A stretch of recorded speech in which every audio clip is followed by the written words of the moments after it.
Good morning friends.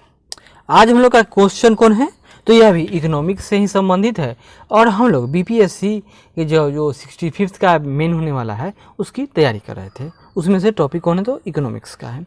Question देखते हैं कि कृषि ऋण माफ़ी यह किसानों के लिए बार बार होता है कि उनको उनका जो ऋण है वो माफ़ कर दो।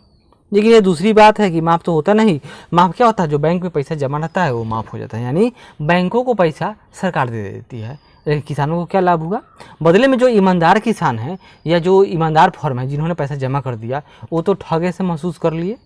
तो वही वाली बात है। तो देखिए, कृषि ऋण माफ़ी का अंतिम लक्ष्य संकटग्रस्त किसानों का ऋण बोझ कम करना और उन्हें नए ऋणों के लिए अहर्त एलिजिबिलिटी देना है, यानी बनाने में सहायता प्रदान करना है। लेकिन हालांकि यह चलन कई कमियों से ग्रस्त है। हम जो एक लाइन पहले बता दिए हैं वो वही होता है। आइए चर्चा करते हैं। चलिए एक बार और बता देते हैं, समझिए।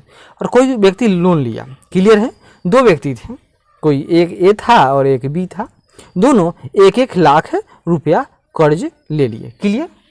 अब मान लेते हैं कि कभी एक समय था जब इन्होंने लोन लिया। ये जो ए है इसने अपना लोन समय पर क्लियर कर दिया। अब 2000 मान लेते हैं कि 2014 में चुनाव हो गया और जो बी था इसने एक भी पैसा लोन नहीं अदा किया, तो इसका 2014 के आते आते इसका अकाउंट क्या हो गया, यह एनपीए ग्रस्त हो गया। यानी कि अब इस पर इसके यहाँ घर पर बड़े बड़े लेटर आने लगे। कोई वकील के नाम से आएगा, कोई कोर्ट के नाम से, बैंक के नाम से, आप दे दीजिए नहीं तो आपका ज़मीन ये होगा वो होगा, सीज कर लिया जाएगा, बहुत कुछ ABCD। यह तो खुश है एक ही, हमने तो लोन सधा दिया, क्लियर, अब तो हमारा कुछ नहीं है। लेकिन जैसे ही वोट होना आरंभ होगा सरकार घोषणा करेगी जितने लोग लोन लिए हुए थे उन सबको हम माफ़ कर देंगे, क्लियर। माफ़ मतलब क्या, ऋण माफ़ होगा, यानी जो लिया हुआ है वो माफ़ होगा। अब होगा क्या, अब वोट में ये सरकार जीत जाएगी। अब आगे कहे चलो हम इतना लाख करोड़ रुपया का लोन माफ़ कर दिए। अब यहाँ पर क्या, अब भी खुश हो जाएगा, क्यों, क्योंकि इसका जो लोन था यह माफ़ हो गया, फिर से यह पाक साफ हो गया। अब यह फिर लोन लेने की फिराक में लग जाएगा। और जो ये था जिसने खून पसीने की मेहनत करके अपना कर्जा ऋण से मुक्त हुआ था, अब यह ठगा हुआ महसूस करेगा।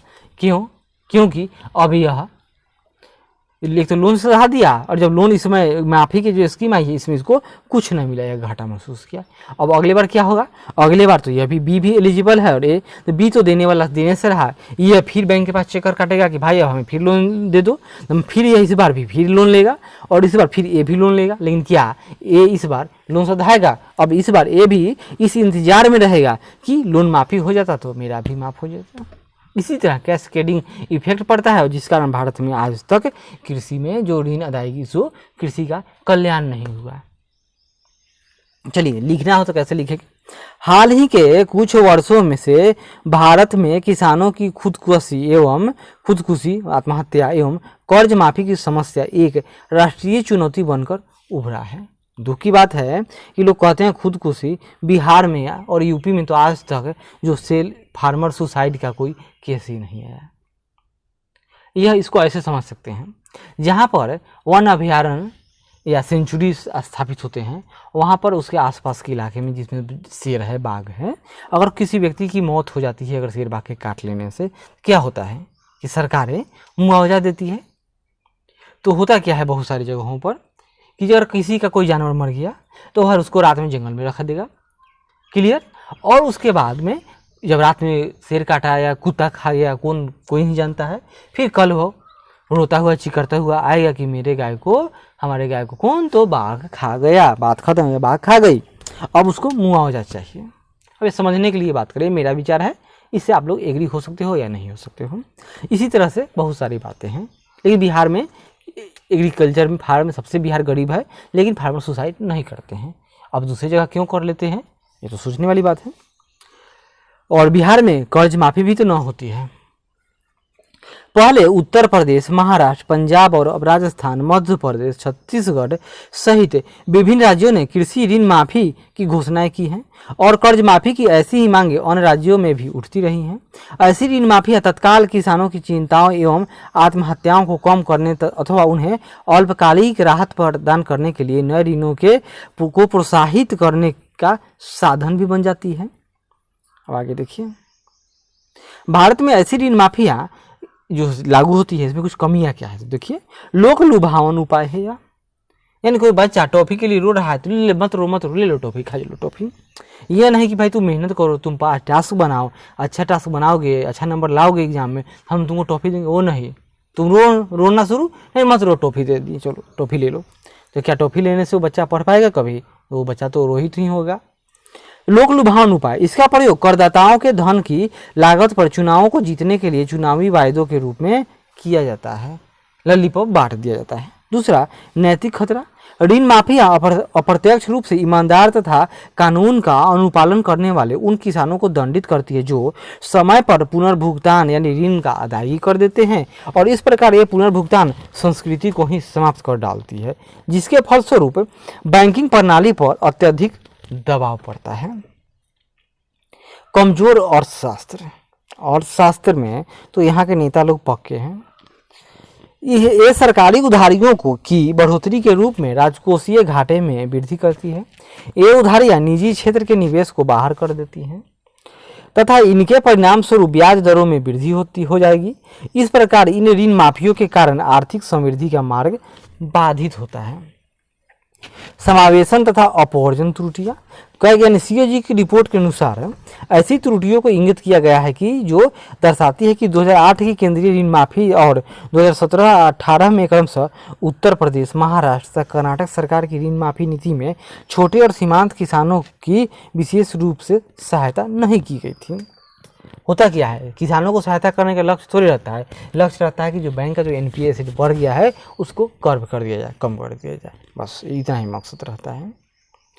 उच्च ऋण जोखिम के कारण, इसमें ऋण में क्या होगा तो जोखिम होगा, उच्च ऋण जोखिम के कारण सार्वजनिक क्षेत्र के बैंकों पर प्रभाव पड़ता है। सरकार द्वारा प्रतिपूर्ति के बावजूद ऐसी योजनाएं दुर्बल ऋण अनुशासन और निम्न ऋण उपलब्धता के रूप में द्वितीय कोटि का प्रभाव यानी सेकेंड ऑर्डर इम्पैक्ट उत्पन्न कर देती है। प्रकृति में चयनात्मक, कुछ ही प्रकार के ऋण जैसे कि फसल ऋण तथा किसानों के वर्ग या ऋण स्रोत ही अर्हता को प्राप्त कर पाते हैं। संबद्ध विधियों इत्यादि में निवेशों का अपवर्जन ऋण माफी के प्रभाव को भी छीन कर देता है। इन कमियों के समाधान हेतु कुछ दीर्घकालिक उपाय किए जाने की आवश्यकता है। तो क्या क्या किया जा सकता है, तो चलिए देखते हैं।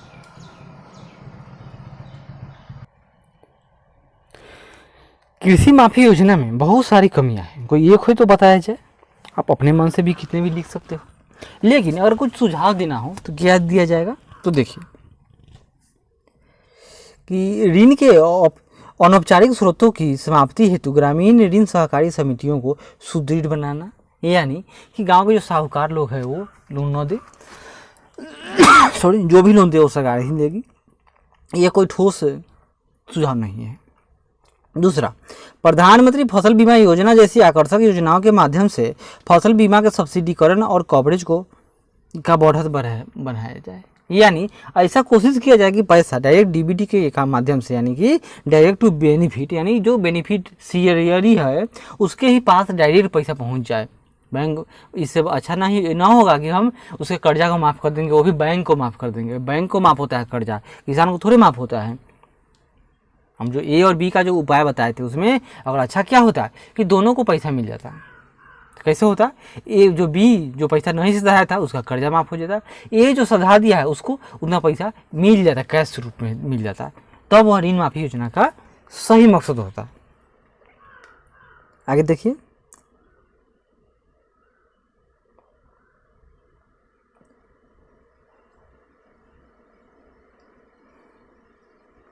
भारतीय कृषि की लोचशीलता में वृद्धि हेतु रणनीतियों को अपनाना, जैसे सिंचाई अवसंरचना निर्माण, नदियों को जोड़ना, शुष्क भूमि कृषि को अपनाना, भारतीय कृषि को जलवायु अनुकूल बनाना, फसल विविधीकरण, फसल प्रतिरूप में परिवर्तन, भूमि पट्टा तथा अनुबंध कृषि को प्रोत्साहित करना, आपूर्ति श्रृंखला संबंधी बाधाओं को हटाना, कृषि उत्पाद बाजार समिति यानी एपीएमसी एक्ट में सुधार लाना। यानी और हम लोग कृषक की स्थिति को मजबूत कर दें, उसके सामान की जो उसके एग्रीकल्चर उत्पाद उसका बैकवर्ड और फॉरवर्ड लिंकेज को महत्वपूर्ण बना दे, उसके जो सामान्य जो कृषि उत्पाद उसको बिक्री का माहौल अच्छा उत्पन्न कराया जाए, उसको अधिक प्राइस मिले, उसका लागत कम मिले, उसको खर्चा उसको जो उसका खर्च होता है कृषि उपज उपजाने में वो लागत कम हो जाए और उत्पादन बढ़ जाए और उस उत्पादन का प्राइस भी अधिक हो जाए, तब कृषक को ऋण की आवश्यकता ही क्यों पड़ेगी, और वो ऋण लेगा भी तो समय से वापस कर देगा।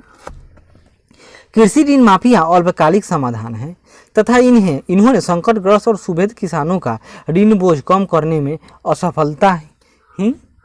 असफल प्रयास किया है लोग। यह कहा जाए कि क्षणिक प्रयास है। वस्तुतः कार्यनीति में परिवर्तन करते हुए दीर्घकालिक अस्थायी कदमों को लोक लुभावन उपायों पर वरीयता देनी चाहिए। यानी अस्थायी उपाय करो कुछ। क्लियर? अगले बार मिलेंगे तो एक नए टॉपिक के माध्यम से। तब तक धन्यवाद। आशा करते हैं कि ये प्रयास अच्छा लगे तो जरूर लाइक करें, शेयर करें, कमेंट करें और सब्सक्राइब करें। धन्यवाद।